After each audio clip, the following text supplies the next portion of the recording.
श्रीराम.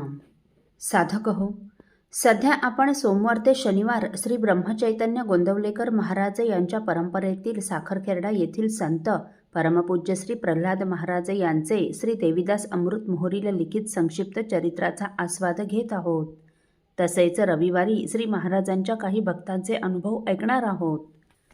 श्री महाराजांनी लक्ष्मीबाईंच्या पत्राच्या उत्तरादाखल त्यांना पत्र पाठवले. त्यात श्री महाराज लिहितात, तुला महाराजांच्या उपासनेचं प्रेम लागलं हे वाचून फार आनंद वाटतो. आता तिथे आहे तेवढा श्री सद्गुरू रामरायाचा ध्यास तुला इथे नव्हता. तू इतके दिवस इथे राहून केलेल्या निष्काम सेवेचं फळ श्री महाराजांनी तुला दिलं आहे. हे त्यांचेच देणे. ते दोन्ही रीतीने देतात, म्हणजे प्रपंचही चांगल्या रीतीने करवितात व त्यात खरे सुख नाही ही जाणीव देऊन खरे सुख असेल तर ते श्री रामरायाच्या नामात व चरणध्यानात आहे अशी जाणीव देऊन त्या प्रेमाला लावतात. त्या स्मरणाने देहलोभ विसरून जातो. मरणाची भीती वाटत नाही. त्याचे दुःख वाटेनासे होते. श्री समर्थ म्हणतात, नाम जिव्हा जपे जयाची, तेथे प्राप्ती काय काळाची. आदी करुणी वीरांची, विपरीत करू न शके. एवढे सुख ते नामाने देतात. श्री महाराजांनी तुला येथे आणले. तुझ्याकडून जी सेवा घ्यायची होती ती घेतली. तुझा मुलगाही कौशल्येवर प्रेम करणाऱ्या रामरायासारखा केला आणि सुनबाईसह राम प्रेमास लागला.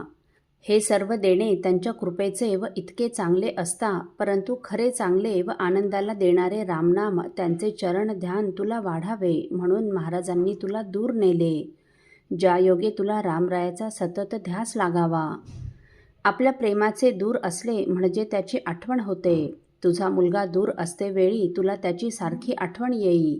ध्यान जप करतानाही मुलाबाळांचा आठव होत होता. हे स्मरण खऱ्या सुखाचे नाही. तेव्हा श्री महाराज जवळच होते, परंतु त्यांचं ध्यान मात्र तितकं चांगलं होत नव्हतं. आता मुलगा जवळ असूनही त्याची आठवण तशी नसून महाराजांची आठवण येते. म्हणजे महाराज सहवासातून दूर असलीस म्हणजे त्यांचा आठव, त्यांचा ध्यास जास्त होतो. आणि खरं सांगू का, आता तिथे राहून जे महाराज दिसतात ना, तेच खरं ध्यान. दूर असताना जो आठव होतो तोच खरा आठव व तेच निरंतर साधायचं आहे. तुझा मुलगा व सून हे तुला प्रपंचाच्या काळजीत न ठेवता श्री रामराय व श्री महाराजांच्या स्मरणात ठेवतात. हे पाहून सद्गुरुराय किती दयासागर आहेत हे दिसून येते. श्री रामराय अयोध्येहून वनवासात गेले तेव्हा भरतादिकास श्री रामरायाचा ध्यास लागून ते खरे आनंदी झाले. किंवा गोपिकांना कृष्ण सोडून गेला त्यावेळी त्यांना त्याचा फार ध्यास लागला आणि त्यांच्या या सततच्या ध्यासाने त्यांनी कृष्णाला हाक मारली की श्रीकृष्ण प्रगट होत असे. तसे बाई, तू आता पहाटे उठून महाराजांची मानसपूजा करावी. जमल्यास काकड आरती करावी व त्यांच्या स्मरणात राहून पूजा नैवेद्य व होईल तितका जप करावा. 13 लक्ष जपाचे पुरश्चरण करावे. सायंकाळी नित्यनेम भजन नामस्मरणाचा समास शेजारती व निजतेवेळी मानसपूजा करावी व त्या ध्यासात नामस्मरणात निजावे. यातच खरे जन्माचे सार्थक आहे. पुढे 1970मध्ये त्यांनी श्री महाराजांबरोबर रामेश्वर यात्रा आणि 1974मध्ये त्रिधाम यात्राही केली. 1971 साली पाकिस्तानबरोबर झालेल्या युद्धात प्रभाकररावला राजस्थानच्या सरहद्दीवर जावं लागलं. तिथे 3 वेळा बॉम्बवर्षाव झाला, परंतु श्री राम नामाचं आणि श्री महाराजांच्या कृपेचं अभेद्य कवच त्यांनी धारण केलेलं असल्यामुळे त्यांच्या केसालाही धक्का लागला नाही. त्यात ते अगदी सुखरूप राहिले. श्री महाराजांचा एक लहान फोटो ते नित्य आपल्याबरोबर ठेवीत असत. पुढे प्रभाकरराव 71 सालच्या शेवटी मुंबईला बदलून आले. 1978मध्ये 15 वर्षे नोकरी करून त्यांनी निवृत्ती स्वीकारली.